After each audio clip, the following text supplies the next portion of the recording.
अस्सलाम वालेकुम पाकविल्स, मेरा नाम सुनील मांझर। मैं पाकविल्स वीकली के एक और एपिसोड के साथ आपकी खिदमत में हाजिर हूँ। वीकली की पहली न्यूज़ हमेशा की तरह पेट्रोल को लेके है। मैंने आपको बताया था कि गवर्नमेंट जो है वो एक स्कीम लेके आने की कोशिश कर रही है कि जिसमें नारा ये है कि वो गरीब के लिए सस्ता पेट्रोल लेकर आएंगे, बट उसको फिर आहिस्ता आहिस्ता तरीका पता लगा जी कैसे कर रहे हैं। उन्होंने एक ब्रैकेट डिफाइन किए कि इतने ये जो है इनकम वाले लोग होंगे, बाइक उनके अपने नाम होनी चाहिए, फिर एक OTP आएगा और फिर लोगों को जो है सस्ता पेट्रोल मिलेगा। जो इसके लिए क्वालिफाई कर रहे हैं उनको तो सस्ता मिलेगा, बट जो क्वालिफाई नहीं करे, उनकी आमदनी बेशक 1000 रुपये ऊपर या 1 रुपये ऊपर क्यों नहीं है उस थ्रेशोल्ड से, उनके लिए पेट्रोल जो है वो पर लीटर महंगा हो जाएगा। आज की जो मैं ब्लॉग पढ़ा हूँ उसमें कई मीडिया हाउसेज ने रिपोर्ट ये बेसिकली किया और ब्लॉग ये कह रहा है कि जी गवर्नमेंट जो है वो चीप पेट्रोल से इनको जो है लॉन्च करने के ऊपर तुली हुई है और उन्होंने डेटा इकट्ठा शुरू कर दिया है कि जिसमें 800 cc से नीचे गाड़ियाँ, बाइकें और जो भी रिक्शा वगैरह हैं जिनका डेटा ले रहे हैं। और उनका मीडिया हाउसेस का क्लेम करना ये था कि चीप पेट्रोल स्कीम जो है वो आने वाली है और government is all set to do it. मेरे से और एक आम आदमी से आप ज़्यादा पेट्रोल महंगा हमसे बेच के वो पैसे उसमें डालेंगे और फिर उस सब्सिडी को यूज़ करवाएंगे।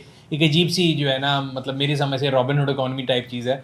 मुझे नहीं लगता कि ये प्रैक्टिकल और ये होना चाहिए। और अगेन मैं इस बारे में अपनी जो है ओपिनियन रिकॉर्ड ज़रूर कराऊंगा, नॉट दैट कि मेरी ओपिनियन उनके लिए कोई मैटर करती है, लेकिन फिर भी अपनी तई जो मेरी अपनी आवाज़ है वो मैं ज़रूर उठाऊंगा। और अगेन हमारी जो कम्युनिटी है उन सबकी आवाज़ यही है मेरे ख्याल से कि ये एक बड़ी एब्सर्ड सी स्कीम है। तो मेरे ख्याल से जो है ना तमाम लोगों को इस पर रेजिस्ट करना चाहिए। आगे चलते हैं ऑटो इंडस्ट्री की तरफ। मैंने आपको बताया था कि हमारे मुल्क के अंदर जो है ना ऑटो इंडस्ट्री जो है तकरीबन पिछले साल मई से परेशानी के हालात का शिकार है। रीज़न ये कि पिछले साल मई के अंदर जो है LCs के मसले आने शुरू हो गए, जिसके बाद गाड़ियों के जो CKD किट्स हैं पहले तो काफ़ी अर्से तक रुकी रही, फिर उसके लिए फार्मूला बनाया गया और प्रोडक्शन जो है बहुत स्लो होती रही। पैरेलल हमारी करेंसी जो है वो डिप्रिशिएट करती रही, डॉलर अप्रिशिएट करता रहा। और मेरा नहीं ख्याल कि हिस्ट्री में कभी इतनी दफ़ा गाड़ियों की प्राइसेस बढ़ी हैं जितनी पिछले साल से लेके इस साल तक जो है बढ़ी हैं। और मुज़क्का खेज़ किस्म का इजाफा जो कि आप सोच नहीं सकते थे, कंपनी वाले खुद भी नहीं सोच सकते थे। एग्जांपल ये मैं कल सोच रहा था कि सुजुकी की ऑल्टो जब लॉन्च हुई थी, मुझे याद है मैं उनके लॉन्च इवेंट पे गया था। बेस वेरिएंट 9,99,000 रुपये का था और 12,50,000 रुपये का VXL था। आज वही बेस वेरिएंट 22-23 लाख रुपए का है और जो top of the line variant है वो तकरीबन 30 लाख रुपए का है, मतलब 2.5 गुना इजाफा हो चुका है। जब सिविक नई लॉन्च की गई थी तो हमने कहा था जी 50 लाख रुपए की सिविक कौन खरीदेगा, ये रस्तू बैठ के यहाँ पे बोलता था कि जी कौन लेगा।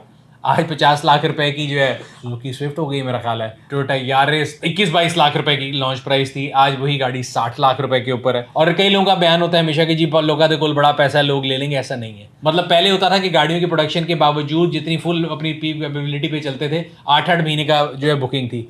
आज जबकि गाड़ियों की किट अवेलेबल नहीं है लेकिन बुकिंग टाइम जो है वो कम हो गए, बिकॉज जिस प्राइस पे गाड़ी आ गई कोई लेने वाला नहीं है। और मैंने आपको लास्ट वीकली बताया भी था कि चंगान ने कोई स्कीम निकाली थी कि अगर आप रमज़ान के अंदर अंदर पैसे दे देंगे तो चांद रात से पहले आपको गाड़ी मिल जाएगी। इस तरह की सूरत हाल थी कि इंडस्ट्री की। अगर हम देखें तो ये हाई एंड के ऊपर तो बहुत ज़्यादा है, लेकिन जो बेस गाड़ी हैं जैसे सुजुकी ऑल्टो है, मतलब एक बेर मिनिमम कार है जो एंट्री लेवल कार है, उसके अंदर अभी भी जो ऑन की लानत है वो मौजूद है। और एक मैं ब्लॉग पढ़ा था कि सुजुकी ऑल्टो जो है उसके ऊपर ऑन जो है 3,65,000 रुपये के करीब डिमांड किया जा रहा है, जबकि मेरा नहीं ख्याल कि 30 लाख रुपए की भी वो गाड़ी वर्थ करती थी, लेकिन 33 लाख या 33.5 लाख रुपए की वो गाड़ी बिक रही है। इसका मतलब ये है कि अगेन अभी भी मार्केट में जो लो रेंट पे कस्टमर है उसके पास क्योंकि चॉइसेस नहीं है, मतलब इसका ये मतलब कहीं नहीं है कि लोगों के कुल पैसा बड़ा है और लोग ज़रूर लेंगे। अगर आप टॉप एंड वाली गाड़ियाँ देखें तो आपको नजर आ जाएगा कि उनके सेल फिगर कहाँ जा रहे हैं। अगली न्यूज़ जो है वो सुजुकी जो 2.5 मिलियन का एक उन्होंने मार्क क्रॉस किया है। टिल डेट पाकिस्तान में आए तक उन्होंने 2.5 मिलियन गाड़ियाँ बना ली हैं और इसी के साथ वो पाकिस्तान का सबसे ज़्यादा और गाड़ियाँ बनाने वाला इदारा जो है अपना टाइटल उन्होंने अपने नाम रखा हुआ है। तो अगर इस बारे में भी आप पढ़ना चाहते हैं तो आप पढ़ सकते हैं। सुजुकी के अलावा एक और गाड़ी जो बड़ी न्यूज़ में थी पिछले हफ्ते और बहुत लोगों ने मुझे कॉन्टैक्ट किया कि होंडा सिविक का एक भी यूनिट मार्च में नहीं बिका। वो ये नहीं है कि बिका नहीं, वो बना ही नहीं है, बिकॉज होंडा जो है वो तकरीबन बंद रही है पूरा महीना ही। तो अगर आप उसको पढ़ना चाहें तो वो भी पढ़ सकते हैं, वो भी ब्लॉग में हमने लिख दिया। कई लोगों ने मेरे से पूछा था, तो ये सूरत हाल होंडा की तरफ चल रही है। साथ साथ प्राइस इंक्रीज़ की बात हो रही थी तो हेवल एक गाड़ी है पाकिस्तान में जो लॉन्च की थी साज़गा इंजीनियरिंग ने। इसके 3 वेरिएंट है, 1.5, 2 लीटर और हेवल की HEV। और HEV का मैंने रिव्यू भी किया था और मुझे याद है जब रिव्यू किया था तो गाड़ी 99 लाख रुपए की थी और मैंने उसके रिव्यू में कहा था बहुत वैल्यू टू मनी है। आज वही गाड़ी जो है अब 1,21,49,000 रुपये की हो गई हुई है। और अप्रैल 11 से इसकी जो नई प्राइस है इसका इतलाक हो गया है और तकरीबन 4.5 लाख से 5 लाख रुपए का इजाफा है डिफरेंट वेरिएंट्स के अंदर। अगेन रीज़न जो है वो करेंसी की अप्रिसिएशन थी, बट ये 2-3 दिनों में करेंसी अप्रिशिएट हुई थी। आज के दिन में मेरा ख्याल है एक दिन में करेंसी 5 रुपये नीचे भी गई है। तो शायद अगर ये ट्रेंड रिवर्स होता है तो लेट्स सी कि ये जो है कंपनी अपनी जो प्राइस इंक्रीज थी इनको वापस लेंगी सारी कंपनियां या नहीं लेंगी, तो टाइम बताएगा। एक न्यूज़ जो हमारे पास इंटेल आई है वो होंडाई को लेके, होंडाई की जो 200 गाड़ी है उसके अंदर एक बेस वेरिएंट आया था एक ज़माने में, आपको याद हो CB यूनिट था, और वो थोड़ा उन्होंने टेस्टिंग के लिए मंगाए थे, इसमें हार्ड टॉप था और काफ़ी चीज़ें थी। जो 200 है उसके पास सिर्फ 2 ही वेरिएंट थे, जबकि स्पोर्टेज के पास 3 थे। तो हमारी मार्केट इंटेल ये कहती है कि होंडाई जो है वो अपने तीसरे वेरिएंट को लॉन्च करने जा रहा है जल्द। उसके अंदर क्या क्या एक्सपेक्टेड ऑप्शन है, अगर आप पढ़ना चाहते हो उन्हें ब्लॉग के लिंक पे क्लिक करके पढ़ सकते हैं। वैसे हम एक कोशिश कर रहे हैं कि आपके लिए इसका वॉक अराउंड एक वीडियो भी बना के लेके आएँ कि what to expect from the basic unit of 200, वो भी आपसे ज़रूर शेयर करेंगे। अच्छा जी, एक तरफ मुल्क के हालात की बात हो रही है, हमें ये बताया जा रहा है कि अपने पेटों से पत्थर बांध लो, और उसके बाद जब मैंने अखबार में एक टेंडर देखा, government of state of Jammu Kashmir जो है उन्होंने जो है उनका SNGD जो डिपार्टमेंट है उन्होंने एक अखबार में टेंडर किया, बड़ा मुज़हका खेज किस्म का टेंडर था। उसके अंदर जो टाइप ऑफ व्हीकल रिक्वायर्ड थी मैं आपके लिए पढ़ देता हूँ। Mercedes Benz car S580E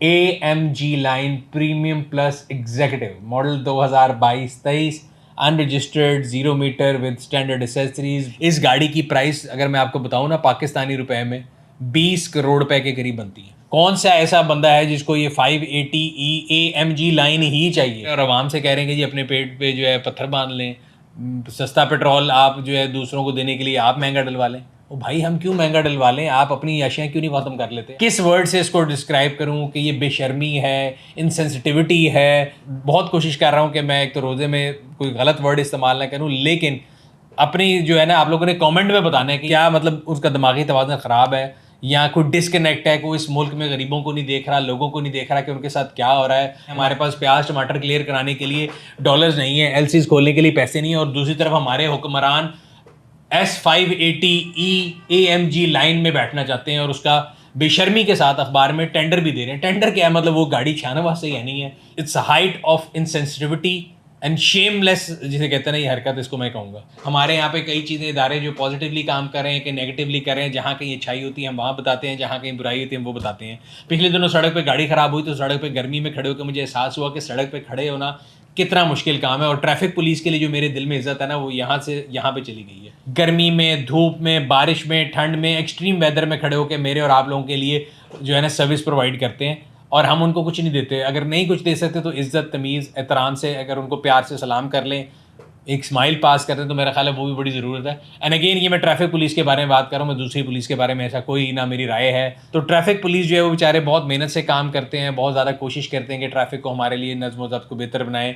VIP movement हो, लोग उनको बुरा भला कहते हैं, सड़कें ख़राब हो, लोग उनको बुरा भला कहते हैं। उन बेचारों की भी एक लिमिटेशन है। और अगेन मैं खुद भी क्रिटिसाइज़ करता हूँ जहाँ पे क्रिटिसाइज़ करना होता है, कि जहाँ वो झुंड के झुंड में खड़े होकर गाड़ी में आके छलांगे मार रहे होते हैं। कि जो न्यूज़ में पढ़ रहा था कि गर्मी में उनको T-शर्ट देने की, पहनने की इजाज़त दे दी गई, मेरे ख्याल से बड़ा रास्त इक़दाम है, जिसको ये कहते हैं कि राइट स्टेप टेकन है। बिकॉज बहुत ज़्यादा गर्मी है और ऐसी गर्मी में जो उनका यूनिफॉर्म है उसको पहन के ड्यूटी करना मेरे ख्याल से बहुत मुश्किल काम है, और हमें अगेन अप्रिशिएट करना चाहिए जहाँ पे अपोजिशन डी हो। अच्छा जी, कराची की ग्रीन लाइन बसेज जो हैं उन्होंने स्पेशल अनाउंसमेंट की है ईद टाइमिंग्स की।